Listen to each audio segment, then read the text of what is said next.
Rhodey is at the FanDuel World Final, and Sheets is on vacation. Was hoping to get one of those two in the mix, but unfortunately, we aren't going to be able to have that. And we are getting injury news as we're going here, so I'm just trying to make sure that we're up to date. Nothing especially relevant yet, but it's an interesting slate. I am going to be way overweight this Vegas Kansas City game. That's what I'm doing. Please drop in questions, drop in thoughts. Tell me I'm crazy. Tell me I'm right. Tell me whatever. Just say whatever you think in the chat. And I am just going to tell you right now, I'm going to be well overweight this KC Las Vegas game. That's we're getting more new. Nothing especially exciting. And I'll just probably be here with you guys for 30 minutes today because I've got to finish building my lineups. But also, I'm happy to be here and answer questions and talk as long as you want. Obviously, the Buffalo Tampa Bay game is the game you want to target if you have to target anything. I understand that there should be some stipulation, like you should be a little bit concerned with some of it. Godwin being extremely high owned, but I still think it's a good play. Tyler Johnson, maybe a long shot play in that game that could get something done. Stefon Diggs makes perfect sense in this matchup. Cole Beasley, but maybe instead of Beasley, you can flip over to Sanders or Gabe Davis. If you're going to do a double Allen stack, I generally like to play Allen on his own. Those are the things we're targeting. That's my main focus today. I will, as much as I didn't want to, have a few cam stacks just because the rushing upside is too great and it allows you to do whatever you want if you do pay down. I don't know if it's a personal thing or what it is, but I can't bring myself to play Taysom Hill. I really can't. I think he's probably the worst quarterback in the NFL. I think he's a very, very, very, very, very poor man's. And this is a lot to say. A very, very poor man's Tim Tebow. I don't know what we're supposed to do if they can win. Like they had to pass the other night, so he put up big numbers. I don't know if they need to. Like, I don't really know what we're doing with this play. It just feels kind of like junk. So I would rather play other stuff than just complete junk. Feels like more of a cashy play, and the ownership is cashy. It's just not for me. So anyway, drop on in your thoughts. What's up. Hey, Rhodey is in the house. Hopefully, Rhodey wins the big one in FanDuel today. That's all we could ask for. Live final for him. That's pretty awesome. And there's not a whole lot else going on in this world. Like, I mean, it's a really weird slate. I actually feel like I like it. I like Lamar Jackson's ownership. I feel like it's a good MME slate. I like the Josh Allen, Patrick Mahomes. I like that side of the up, the higher level, the higher tier quarterbacks. I think Joe Burrow is an interesting play. I understand the weather is not going to be perfect, but Joe Burrow at 6K as a pivot off of all these guys who just suck. Like, honestly, Taysom Hill sucks. He's one of the worst players in the NFL for what he actually does. He really is. He's a great gimmick player, but no business being, the highest owned quarterback on this slate. At the same time, if they do need to throw the ball, if the Jets actually get ahead, he's going to put up numbers. If they control the game, I'm going to go the Kamara route and play that angle instead of this nonsense. I think Kamara is one of the best plays on the slate. I think Kamara can get it done. I don't think we need to focus overly on Taysom Hill. Austin Eckler obviously is like a legit stud play. I think these are the two guys you want to focus on the high end. Obviously, I don't think I'm getting anywhere off the board here. Antonio Gibson, Javonte Williams is a guy who everyone is going to play. I'm going to avoid the Javonte Williams chalk, and maybe I'm going to regret it, but that's where I'm at right now. I just feel like everybody else I want to play. I want to play some Saquon. I don't want to play Clyde Edwards-Helaire. Happy to give up that ownership. I do like Josh Jacobs in the game environment, but I'm happy to pass on the 20% ownership. I'll pass on Zeke and Cordarrelle Patterson, even though they make enough sense if you want to put it into that. But I want to play the Kamara Eckler lineups if I can, and we do have some value out there today, and I think that I actually think it's good value. I obviously am a big fan. I'm a big Chargers guy. I think Joshua Palmer, Jalen Guyton, and Mike Williams are all extremely legitimate, strong plays. I'm not saying all of them get there, but I think that you should be playing 1 to 2 of those guys. Even if you're not playing Herbert, I think those make a lot of sense. Sorry, getting injury update information. Nothing significant so far.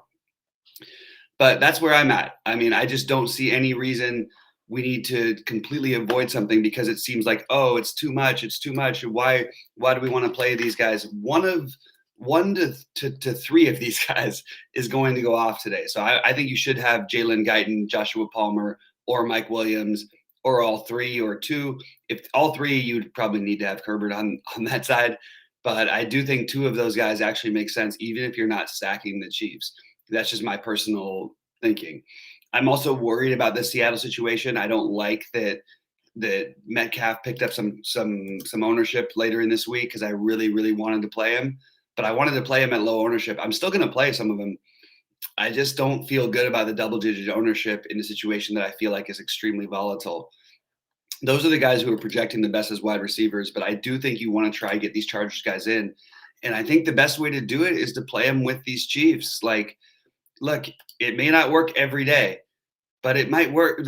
This is the time where you want to get it done. I mean, you have Kelsey and Tyreek Hill, I think, are incredibly strong play, and I think that no one is going to play Foster Moreau today. He'll get some ownership, of course, but like, I understand he let people down. Great, that's exactly when you want to jump on him. Even at 4K, he would have been the epitome of chalk. Play him with Kelsey in a lineup. You're already getting different enough. That's what I would suggest you do. Drop in some questions, drop in some thoughts. I know this is not like the best show. We don't have our top guys. We don't have Rody. We don't have Sheets. We don't have everybody in here, but I'm just telling you what I'm going to do. I'm going to be very heavy on the Vegas KC game. I'm going to be very heavy on the Buffalo Tampa Bay game. I know it's the chalky game, but there's plenty of ways to get different. The ways to get different in that, in my opinion, is Dawson Knox. Stephon Diggs is going to be popular, so will Godwin. Beasley will be fairly popular. I think maybe throwing an Emmanuel Sanders or Gabe Davis lineup out there is not the worst idea. And then I am not going to be high on Fournette. I'll be under the field on that one, but maybe throwing. I don't think I can do any of the Tampa Bay running back or the Buffalo running backs. That's where I'm at. Anyway, guys, let's freaking crush it today. Let me know what you're thinking. Let me know, what questions you have, because I really think there's a lot of different ways to go on a slate that's going to have pretty massive chalk. Oh, I got to mention Jeff Wilson. I think that's good chalk, but it's more volatile than 20% ownership chalk. I know he's 4,400. We've seen this situation before with the Niners. They can run out different guys. They can run Debo. They can run Kittle. And I just don't think it's like you have to do it. But he is 4,400 and going to have the major work back role of everybody, assuming that Debo plays. I do think you want to try and, try to wait the later games if you can, because you've got the Charger situation. You've got the San Francisco situation. Finding out about Debo is a big deal. I love Brandon Ayuk either way, but other people won't. The Buffalo Tampa Bay is obviously the strong game. And then you've got even Detroit Denver, which has some possibilities. And one of the guys who I really like on this slate is, I don't know if I really like him. Let's just rephrase. We have value in Godwin Igwebuike. I can't even pronounce his last name. It's a really weird slate that way. But I do think like later stacking it does make some sense. We're getting in for injury information, just making sure I'm not missing anything. Doesn't look like we are at the moment. Anyway, I think your main running backs are Gibson, Barkley, Eckler, and then I think you want to get some exposure to Kamara. And then Jeff Wilson is the lower tier. You can also get the Igwebuike or whatever, however you pronounce his last name. I don't think I need to do that, but I think that's viable. I think for your wide receivers, you're going to be wanting to play at least one of the Charger wide receivers. Mike Williams is going to be the popular one. I think Jalen Guyton is the best play. And I actually think that you could even get Joshua Palmer in there, and I think that's all very viable. You have a quarterback who can sling it, and he's going to. So I think all of those guys are where you start. Stephon Diggs with Godwin on the other side, those are the two guys who you want to spend up for. Julio Jones is 5,400. When does that ever happen? I don't know if that we'll get that again. This is where your just core is. My core is going to be trying to stack certain games, and I really want to stack this Giants Charger game. The problem is I don't even know why I'm like it's literally just because the Chargers will give up a million points to anybody. But I think the best thing to do is to play Evan Ingram and play Saquon Barkley. That's what I would say is my low ownership takes. I know Saquon will have some ownership. I don't think it will be nearly enough, and that's what I would be doing. I don't know what that means. I'm trying to read through the thoughts. Thoughts on 5,100 Trevor Lawrence. I know he's been so bad. Look, this was my original thought, but do we need to do it this week? Like, yes, maybe versus the other value quarterbacks, quote unquote value quarterbacks, he does make some sense, but I don't know if we need to do that. Like, it just feels a little bit thin when we have all this other value. I'm all about trying to wait for the big Lawrence game. I just don't know if this is the time we need to do that. I do think it's viable though. So for long shot tournaments, for large field GPPs, I absolutely am on board with it. But it's not what I'm doing personally in most of my lineups. You're going to have the Gibson, Eckler, Wilson combo in so many lineups. And maybe you can get different by paying super up at wide receiver and just going for the raw points and playing a guy like Trevor Lawrence and skipping the Taysom Hill, skipping the former MVP. Why can't I think of his name right now? Maybe it's too early for me on a Sunday. Cam Newton. Those guys make the most sense. I understand it, but like maybe just pivoting that one little pivot to Trevor Lawrence, who could easily just crush. I mean, those guys might not even last halfway through the game. Like they could literally be gone at halftime. That's completely on the cards here. So I think that's viable enough. Jamison Crowder is also like getting a ton of ownership. I don't know if I want to do that. Like there's a lot of weird suspect plays. So the guys we actually do want to play, let's play the Godwins. Let's be overweight on the really good plays. The Godwin, one of the Charger receivers in every lineup. Let's be overweight even still on Metcalf. It makes me nervous that he's getting some buzz. Let's be overweight on Julio Jones. Let's be overweight on the Buffalo receiving core and the Tampa Bay receiving core. Those are the better chalk. And let's be underweight on all of this other nonsense. I mean, we've got guys like who I like even, but I don't need Hunter Renfrow at 22% against KC. Let's play Foster Moreau when everybody thinks that he let them down. And by the way, he's still going to have some ownership, but you're talking about like 5% ownership where he, even at 4K, he could have been like 20% if he put up one good game the other week. Let's play that guy. You know what I mean? Let's stay heavy on the games we like. And that's the game that I really, really like. I've seen these games go off. I've been to a number of them. And I believe that you want to focus on Vegas, Kansas City. You want to focus on the Chargers, and you want to focus on Tampa Bay, Buffalo. And now how can you get different in doing that? Very, very simply. You can't play everybody. So you just play the different receivers. Play a little bit of Manny Sanders. Play a little bit of Gabriel Davis. Play a little bit of Mike Evans, who no one's going to play. On the Chargers side, I don't think Joshua Palmer, he's going to be higher owned than he's projected right now. Play Josh Palmer. Play a little bit of Jared Cook. Even though I never say play Jared Cook. I actually think that, to be honest, I think Parham might be a better play than Jared Cook. So play Parham. Stack that game if you want to. Play Saquon on the run back. You know what I mean? Everybody's going to play Antonio Gibson. Fair enough. And he's a great play. Saquon's going to be in sub 15% ownership from what I have right now. Play Evan Ingram. No one's going to play Evan Ingram. That's how you get different on these slates. Just little tiny tweaks. And that's what I would encourage everybody to do today. Play DK. Play a little bit of Tyler Lockett. In the New Orleans game, play a bunch of this Alvin Kamara thing. I know he's actually getting the ownership picked up throughout the week. I just feel like Alvin Kamara could easily be the highest scoring player on the slate. And then obviously Austin Eckler is going to be popular, but be overweight on those guys. We have plenty of other value receivers. Be overweight on those guys, and then like let's skip some of this other junk. I do like the situation for Jacobs. I'm happy to fade it. I like it. Javonte Williams, fine. I'm happy to fade it. Saquon, I want to play. I'm happy to fade Fournette. I want to play Jeff Wilson.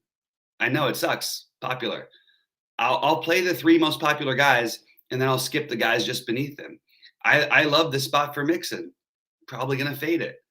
Probably going to fade Ty Johnson at 4,400. Just seems like, why are we doing that? Let's play Jeff Wilson instead.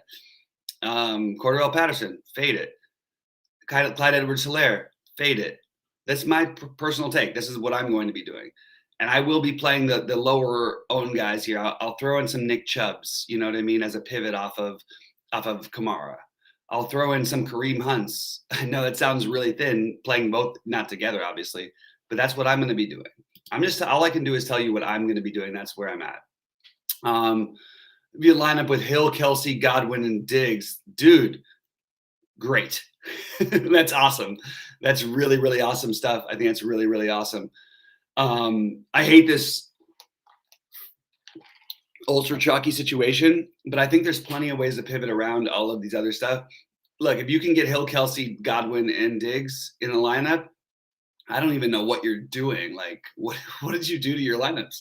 That's pretty incredible stuff. Must be on FanDuel. I can't imagine that's on DraftKings.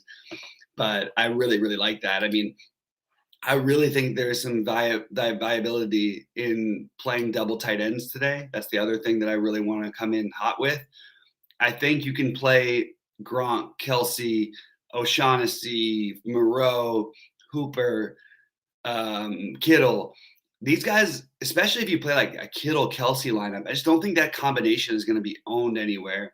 And I think there's massive upside. Like you could get, like we had last week. I mean, you had 80 points from the 2 tight ends. This could be another one of those weeks. Play the Kelsey, Kittle, mix in some Gronk. Just go for ceilings on the tight end and use it in your utility. I think that's a really, really viable route. My problem was I was doing too well in lineups last week, and I went off of I played Eli Mitchell as a safer play than Kittle in my utility spot, and I really wish I didn't, because it would have made me probably at least another $10,000, maybe a lot more even last week. Play Kyle Pitts. Play these ceiling guys. Play Mark Andrews. That's really viable. I do think that the Lamar to Mark Andrews will probably be the lowest owned it's been all season, and I think it's something I would like to get some pieces of. Overall, my main stacks are going to be the games that I already talked about. It's going to be the Raiders and Chiefs. It's going to be Buffalo, Tampa Bay. Those are the chalkier ones. I think San Francisco, Cincinnati is a really, really good game stack. You just have to do it a little bit differently. Beware with the Jeff Wilson that you could be getting completely like pawned or whatever, however the kids say it these days. JaMychal Hasty could get plenty of run. You could see Deebo Samuel as the running back, as sort of like the RB1. But I think George Kittle is the answer, and Brandon Ayuk is the answer of how to get low ownership exposure to that game. And I think Cincinnati passing game is going to be really underowned, starting with Chase, but through Higgins and Boyd, I think they're all extremely viable. I think these afternoon games are really where it's at. That's what I would be trying to focus on. I do think that Kamara is pretty good chalk. I didn't expect it to be chalk the way the slate was shaken out, but with all this value, he kind of is becoming that, along with I got another guy I love in Eckler. But when you have 2 non-every down beast backs, these are great players that are not every down backs. I mean, let's maybe pivot off of that. Like once it becomes too heavy, let's play some of the others. Obviously we have Antonio Gibson as the chalk, but like all of a sudden, Saquon, who was going to be 30% owned, is now going to be like 10% owned. Let's play Saquon. Javonte Williams, everybody's going to play him. Let's play Saquon instead. Let's play some Joe Mixon, I guess. Even though I was going to actually fade this, I actually think that just from a strategy standpoint, it makes sense. Let's play, some Zeke. Let's play a little bit of James Robinson, the guy who's going to be like basically in the heart of that whole team. And like, he's 5,800. Why are we playing Javonte Williams ahead of him. I just think that's the right way to play. I think playing a little Kareem Hunt and a little bit both Cleveland backs I think are extremely viable. I'm not going to be playing probably Alex Collin, but I'm interested in all the other cheapies that we can pivot off of. Even the guys like Singletary. We just don't need to eat this massive, massive chalk when we don't want to. So that's where I'm at. Anyway, all right, let's see. Usually double down with a QB wide receiver, but I didn't do it this week so much. What's your thoughts on that? I think that you should be playing quarterbacks with wide receivers, if that's the question. Oh, double wide receiver. I don't think you need to do it this week. I think it's gotten less and less viable as the season's gone on. So many stacks I like. I don't even think I need run backs anymore. I do want secondary run backs more than primary run backs, if that makes any sense. Like I really like the Buffalo stack, but really like an Allen to Diggs. Actually, it's not even like a full stack. It's just Allen to Diggs. And yeah, running it back with Godwin, that's the chalky thing to do. Maybe you run it back with like a Tyler Johnson or something like that. That makes a lot more sense to me. That's where I'm at. Anyway, guys, I'm going to get out of here soon because I am not great at hosting solo shows. I'm still trying to figure out what to do with my lineups. And unfortunately, I don't have my man Rody with me. I will say I will keep my hot takes intact. I initially thought Kamara was going to be low owned and I wanted every bit of it. It's not going to happen anymore, unfortunately for me. So I'm going to have to come up with a hotter take than Kamara and Eckler lineups win the slate because they became the massive chalk. So I'm going to be a little bit different here and say that I think Saquon Barkley, some combination of Saquon Barkley, Evan Ingram, 1 to 2 Charger receivers is where you want to be focused on. I'm not saying that all those guys will be low owned. I know that you're going to have some ownership on a lot of those guys, but I think you want like 3 players from that game. That's my initial thought. I also think the San Francisco-Cincinnati game is getting way overlooked. I understand it's in the afternoon. I understand the weather. There's some weather concerns. But assuming that everything was fine, I think that's a game that could absolutely shoot out, and I really like it. And I think that you want to be overweight on all of the Chiefs situation. I don't even like CEH in general, but I will play him today. I will be way overweight on Kelsey, way, way, way overweight. I'm going to be way overweight on Hill. I'm going to have some Pringle. I'm even going to have some Robinson and Hardman. I really want this game. I think this game it goes on fire if it goes the right way, and I want to skip Hunter Renfrow in every part of this game. So I'm going to be heavy on the Chargers and Raiders, and Hunter Renfrow will be my least owned player of all the bunch. That's where I want to make my money at. I think you want to be careful with this Carolina-Atlanta situation. These games tend to dud. I'm going to avoid it. And then I think you want the Cowboys receivers. I think you want Amari and CeeDee Lamb. I really do. I just think you want to be way overweight on those guys as a run back for Gibson because they're going to be low owned. Gibson will not be. And that's what I would be doing today. So anyway, guys, sorry not to have our best show. We will have Rody back next time. Oh, thoughts on Herbert stack with Palmer and Eckler. I think that's very viable, completely viable. And I like that way of doing it too, because I don't think that most people who play the Herbert stack are going to be necessarily including Eckler. And if they do, they're probably not Palmer. But I like Guyton the best. I really do. I don't think it's even close for me. But people who try to say, oh, I don't want to play Jalen Guyton. No, it's a long shot play and all of this stuff. I think Jalen Guyton is actually like a legitimate receiver, and they actually really like him. When you get him in the intermediate game and they're not going to be just like bombing it out to him, I think you could be looking at like 30 fantasy points. So I like Guyton the best, Mike Williams second best, Joshua Palmer the third best. There is a little Andre Roberts, Jason Moore. Probably Andre Roberts would be the one if you had to try and get creative with it, but that's what I'd be doing. I do like the stack, though, in general. I think that playing it with Eckler and Palmer is unusual. But you could play with Eckler, Palmer, and Guyton and then get everything else you want and just be super cheap over there. Probably run it back with either Ingram or Barkley. That's what I would recommend. I know Burkhead is becoming a thing. I just don't have the heart in me, Rody. I don't have it in me. Tell me what I need to know that makes me have to play Burkhead, because it just feels a little bit thin with all of this value. maybe we don't need to do that.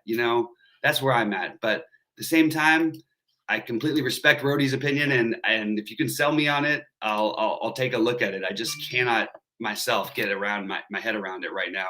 Why we would need to do that. By the way, McKissick officially inactive, which is going to make even higher ownership on Gibson. And I love Gibson. He's my favorite running back on the slate. But there's plenty of variance in terms of running backs. So real quickly, I just want to run through the running backs, the ownership. Gibson's 32% projected. I'm going to be overweight on that. I'm going to be right around the field on Eckler at 20%, maybe a little higher. Jeff Wilson, I will be underweight, even though I like the situation, like the spot. I just am going to be underweight. I'm going to be underweight on Fournette. I'll be way overweight on Kamara. I'll be underweight on Josh Jacobs. I will be underweight on Javonte Williams. I will be overweight on Saquon Barkley. I will be underweight. I'll be right with the field on Joe Mixon. I'll be underweight on Zeke, even though I could see it happening. I just don't think I'm going to do it. I'll be underweight on Ty Johnson. I'll be underweight on Cordarrelle Patterson. I'll be underweight on Clyde Edwards-Helaire. Basically, it's the guys I want to be overweight on, those other early guys. I do want to be overweight on Nick Chubb and in separate lineups, of course. Our other guy, Kareem Hunt. I think those are spots you could attack that no one's going to be playing, that you could get some leverage off of, and that's what I would be doing. For quarterbacks, I'm going to be underweight on Taysom Hill. I'm going to be overweight on Josh Allen. Maybe with the field on Cam Newton, because I think there's enough upside, but it makes me a little nervous.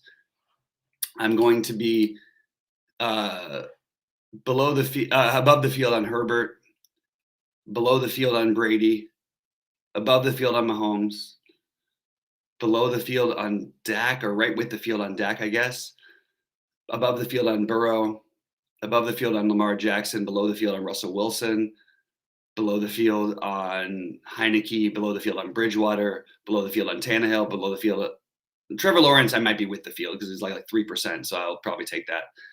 But I'm going to take some shots on these other guys, and I'm going to be, well overweight on this Vegas KC game, and it's mostly going to be with my Mahomes stacks gulp that have not worked out well for the most part this season, but this feels like a really, really good spot to try to attack that. And I think this could be the 5-touchdown Mahomes game where he's back in MVP consideration. And then I've got my 150-1 parlay with Mahomes and the Chiefs to win it all. Anyway, that's where I'm at. Laquan Treadwell. I'd like to hear Rhodey's thoughts on that one, because I don't personally have a strong take on Treadwell today. That's the truth. I just feel like, do I really need this? Is this bad chalk? My personal feeling is, let's just avoid it. Will I have some of it? Probably. But I don't really feel like I need to go there personally. So that's where I'm at.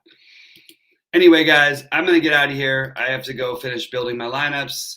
I'm glad Rhodey's not on it, because I felt like I was not on it as well.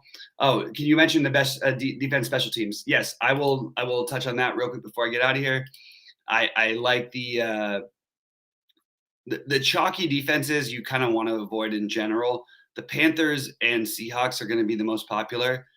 I like both of those defenses, but I think you want to try to get a little bit different if you're going to be doing that.